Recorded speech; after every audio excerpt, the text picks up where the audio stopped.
বাড়িতে আজকে মাশরুম ছিল, তাই ভাবলাম আজকে আপনাদের সঙ্গে একটু মাশরুমের একটা রেসিপি শেয়ার করি। নাম মশালা মাশরুম। তার আগে বলে দিই, সুপ্রভাত, আমি অন্তরা, তোমাদের ভালোবাসার টানে আবার চলে এসেছি। আর তোমরা এই রকমভাবেই আমাকে ভালোবাসা দিয়ে যাও, এর জন্য আমি তোমাদের কাছে অসংখ্য ধন্যবাদ জানাই। আচ্ছা, এই মাশরুম আমি জাস্ট এরকমভাবে কাটছি। যেগুলো একটু বড় সেগুলো আরেকটু পিস করে নিচ্ছি, আর না হলে অর্ধেক করে রেখে দিচ্ছি। এই যে নিচের দিকটা, এটা কিন্তু আমি কেটে ফেলে দেবো। এটা একটু ছোট, তাই এটাকে হাফ রাখবো। মাশরুমগুলো কেটে নিই আস্তে আস্তে। এই দেখুন, নিচেরটা কিন্তু আমি ফেলে দিচ্ছি। এটা একটু বড়, তাই একটু কেটে নিলাম।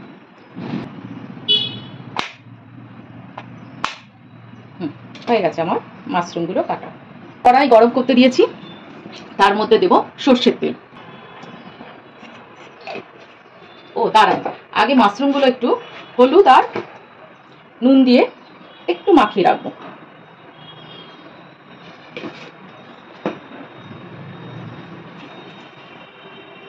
আর একটু দেবো কাশ্মীরি মির্চ মশলা এর মধ্যে, মাশরুমের মধ্যে। এটাকে একটু মাখিয়ে রেখে দিই। কড়াইয়ের তেল গরম হয়ে গেছে, এবার আমি এর মধ্যে দিয়ে দেবো কিছু জিনিস, যেগুলো হচ্ছে এই যে শুকনো লঙ্কা, গোটা শুকনো লঙ্কা দুটো নিয়েছি, একটা ছোট্ট মতো তেজপাতা নিয়েছি, আর সঙ্গে নিয়েছি কয়েকটা গোটা গরম মশলা, কিছু নয়, দারচিনি, এলাচ আর লবঙ্গ, আর সঙ্গে এই গোটা জিরে। ফোড়নটা ভাজা ভাজা হচ্ছে, একটু গন্ধ ছাড়লে এই যে আমি এখানে কাঁচা লঙ্কা আর পেঁয়াজ চপ করে নিয়েছি চপারে, এটাকে দিয়ে দেবো। ফোড়নের গন্ধটা কিন্তু খুব ভালো লাগে, একটু কাশি হয় বটে, কিন্তু ভালো লাগে বেশ নাকে যখন যায়, তাই না? এই যে পেঁয়াজটা আমার ভাজা হবে, বেশি ভাজবো না, অল্প একটু ভাজলেই হবে। এই যে হালকা কালারটা চেঞ্জ হয়ে গেছে পেঁয়াজের। এরপরে দিয়ে দেবো আমি এখানে টমেটো, 1.5খানা টমেটো পেস্ট করে রেখে দিয়েছি, সেই টমেটোটা দিয়ে দেবো। এটা হতে থাক, তার মধ্যে আমি একটা জিনিস করে নিই মাঝখানে। এখানে আমি নিয়েছি জাস্ট এই এক টুকরো আদা আর কয়েকটা রসুন, এটা পেস্ট করে নেবো। আর করে নেবো আলাদা করে দুটো লবঙ্গ, দুটো এলাচ, একটুখানি পোস্ত, গোটা জিরে, গোটা ধনে আর কাজু বাদাম, এটা আমি পেস্ট করে নিই আগে। এটা হতে থাক। টমেটো, পেঁয়াজ সবকিছু আমার ভাজা ভাজা হয়ে গেছে, সঙ্গে কাঁচা লঙ্কাও। আচ্ছা, এখানে আমি ওই কাঁচা লঙ্কা যখন একটু পাকা পাকা হয়ে যায়, সেই কাঁচা লঙ্কাই কিন্তু নিয়েছি। এর মধ্যে দিয়ে দেবো হলুদ আর নুনটা অল্প করে দিই, কেননা আমার মাশরুমে অলরেডি একটু নুন মাখানো আছে। এরপরে দিয়ে দেবো এই আদা রসুন পেস্টটা। আদা রসুন পেস্টটা দিয়ে দেওয়ার পরেই একটু ভাজা হবে, তার মধ্যেই দিয়ে দেবো এই মাশরুমগুলোকে।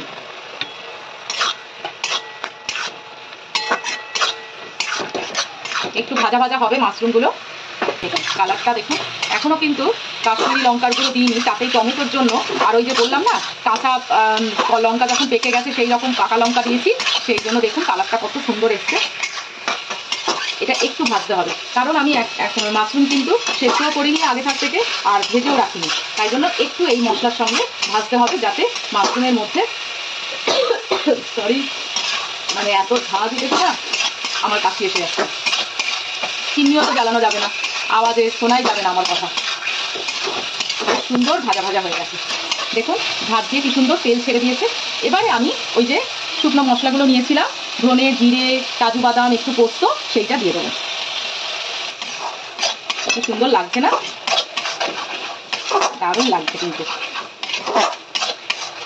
রান্না করতে করতে যদি দেখি রান্নার রং ভালো এসছে, কি স্বাদ হবে জানি না। পরে যার যা রান্না দেখিয়েছি সত্যি পরে কিন্তু সবাই খেয়ে খুব ভালো বলেছে, ভালোবেসে করি তো দেখে দেখানোর জন্য, তাই জন্য মনে হয় ভালোই হয়। কালার দেখলে মনে হয় যেন সত্যি রান্নাটা সত্যি খুব ভালো হবে। এর মধ্যে দিয়ে দেবো আমি আগে থাক থেকে একটু দই আর একটু চিনি ফেটিয়ে রেখে দিয়েছিলাম, সেইটা দিয়ে দেবো।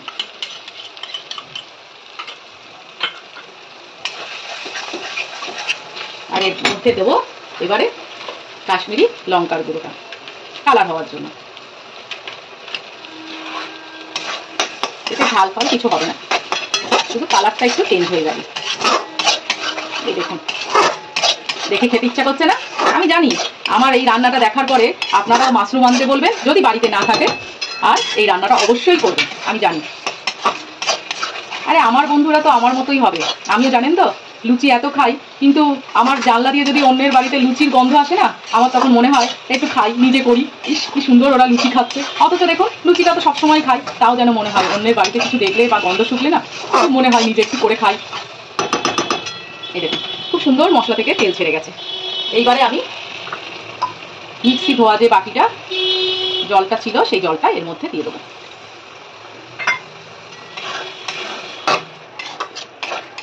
আর দেব দুধ, তাই জন্য বেশি জল দিলাম না, দুধ দিচ্ছি। এই দুধ দিলাম, এটা দুধের মধ্যে হবে। ঢাকাটা দিয়ে দিলাম, হতে থাক। এর মধ্যে আমি আমার নিজের জন্য একটু চিন্তা করি, তাই জন্য এই জুসটা খাই। সকালবেলা খেতে ইচ্ছা করে না, তাও খাই।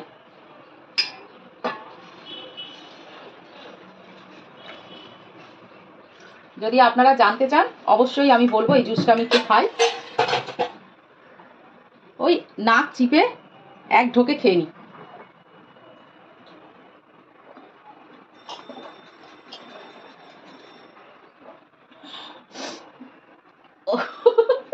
নিজের শরীরের জন্য কত কিছু চিন্তা করতে হয়। শরীর ভালো থাকলে তবেই তো আপনাদের কাছে রান্নাগুলো নিয়ে আসতে পারবো, তাই না? চলুন এইরকমই একটু রসা রসা মতো রাখি। এর মধ্যে দিয়ে দেবো এবার আমার ফিনিশিং টাচ, কসুরি মেথি একটুখানি দলে নেবো হাতে নিয়ে, এটাকে এর মধ্যে দিয়ে দেবো। কসুরি মেথি দিলে না দেখবেন সব জিনিসই একটু ধাবা ধাবা স্টাইলের রান্না হয়ে যায়, টেস্ট হয়ে যায়, দেখবেন খুব ভালো লাগে খেতে। এনে রাখবেন ঘরে, আর লাস্টে নামানোর আগে ধনেপাতা ছড়িয়ে দেবো। দেখুন আমার মশলা মাশরুম কেমন হয়েছে, দেখুন ভালো হয়েছে না? সত্যি ভালো হয়েছে। রান্না যদি চোখের দেখাতে ভালো লাগে না, সেই রান্না মনে হয় যেন বাবা এতক্ষণ খাটলাম, সবকিছু সকাল থেকে সাকসেস হয়েছে, তাই না? আপনারা করে দেখবেন, হ্যাঁ ভালো লাগবে, খুব ভালো লাগবে। আমি না একটু মাঝখানে টেস্ট করেও দেখেছিলাম নুনটা, যা টেস্ট হয়েছে না এই দিয়ে, সত্যি। লুচি পরোটা রুটি অনেকে ভাত খায়, আমি তো বলেইছি আগের ভিডিওতে আমার এইসব দিয়ে ভাত খেতে ইচ্ছা করে না। এই লুচি পরোটা রুটি যা ইচ্ছা দিয়ে আপনারা এটা খাবেন, দারুণ লাগছে। তাহলে আজকের মতো আমার রেসিপি শেষ, আপনারাও করে দেখবেন, ভালো লাগবে। টাটা।